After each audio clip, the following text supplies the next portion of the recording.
ఇప్పుడు ఇది వివాదం సృష్టించడం కోసం చేశాడా లేకపోతే భయంతో చేశాడో తెలియదు.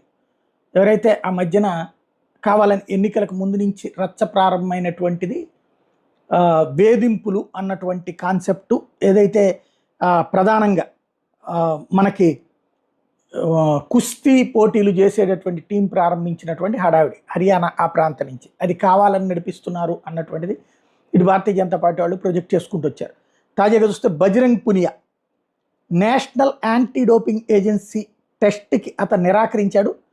దాంతో అతను ప్యారిస్ ఒలింపిక్స్కి నిరాకరించబడ్డాడు. 2024లో ఈ ఏడాది జరగబోతున్నాయి ప్యారిస్ ఒలింపిక్స్.